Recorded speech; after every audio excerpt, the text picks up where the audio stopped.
तो friends lysosome क्या होता है? यह कोशिका के अंदर पाचन का कार्य करता है। इसके अंदर जल अपघटक एंजाइम पाया जाता है। ये पाचन का कार्य करता है और इसके अंदर जल अपघटक एंजाइम पाया जाता है। कोशिका के अंदर का कोई अंग यदि काम नहीं करता है तो उस अंग को नष्ट कर देता है। और जब पूरी कोशिका कार्य नहीं करती है तो यह फट जाता है, जिससे पूरी कोशिका नष्ट हो जाती है। अतः इसे आत्महत्या की थैली या एटम बम के नाम से भी जानते हैं। हम आपको बताते हैं, देखो जो लाइसोसोम होता है ना, वो कोशिका के अंदर जो पाचन का काम करता है। ये ना क्या करता है कि कोशिका के अंदर जितने भी अवयव होते हैं उसमें से एक लाइसोसोम भी होता है। तो कोशिका के अंदर अगर मान लीजिए कोई अवयव काम नहीं कर रहा है, कोई एलिमेंट काम नहीं कर रहा है, जैसे माइटोकॉन्ड्रिया काम नहीं कर रहा है, तो क्या करेगा, ये माइटोकॉन्ड्रिया के ऊपर अपना जल अपघटक एंजाइम जो रहेगा उसको छिड़क देगा और माइटोकॉन्ड्रिया एकदम से ख़त्म हो जाएगा।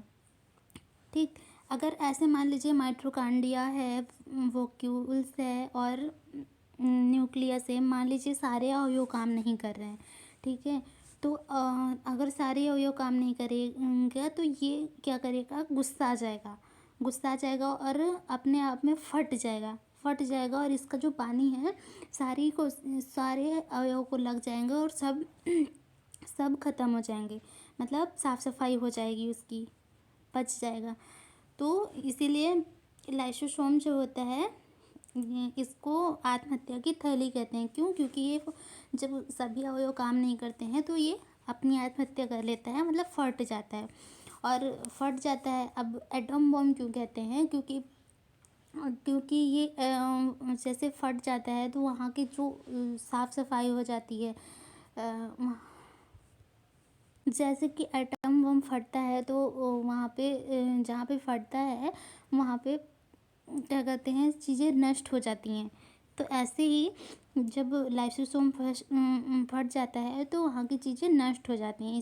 इसीलिए इसे एटम बम के नाम से भी जाना जाता है।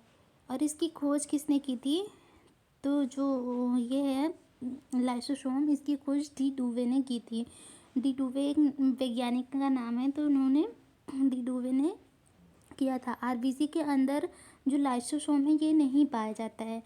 अतः आरबीसी मरने के बाद स्प्लीन प्लीहा दिल्ली में चली जाती है, जिस कारण से स्प्लीन को आरबीसी का कब्रिस्तान कहते हैं या कब्र कहते हैं।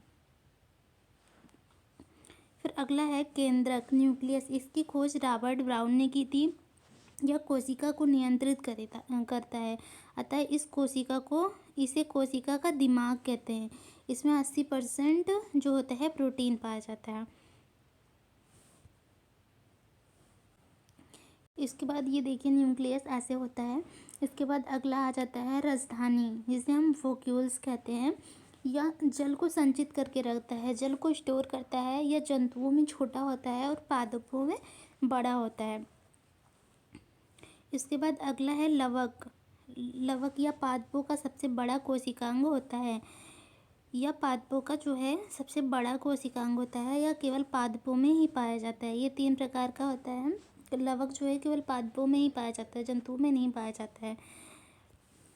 और ये 3 प्रकार का होता है। लवक को हम प्लास्टिड के नाम से भी जानते हैं।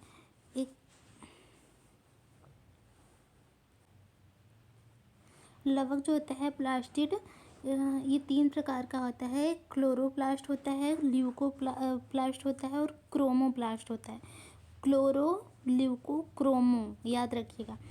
जो क्लोरो होता है उसको हम हरित लवक कहते हैं। देखिए हरित मतलब हरा एक कलर है ना, तो हरित को हम क्लोरो बोलेंगे, ओके।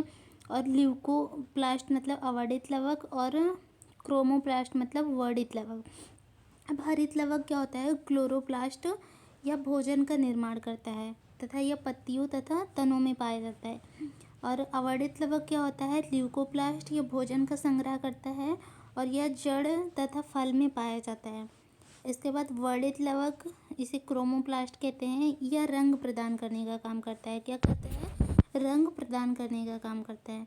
जैसे टमाटर का रंग लाल होता है ना, किस कारण से? उसमें लाइकोपेज पाया जाता है, इसके कारण से टमाटर का रंग लाल होता है।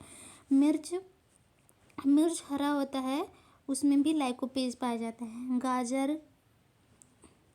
गाजर में कैरोटीन पाया जाता है, और बीटानून चुकंदर में पाया जाता है। फलों का पीला रंग किस कारण से होता है? उसमें जेंथोफिल पाया जाता है, उस कारण से फलों का रंग पीला होता है।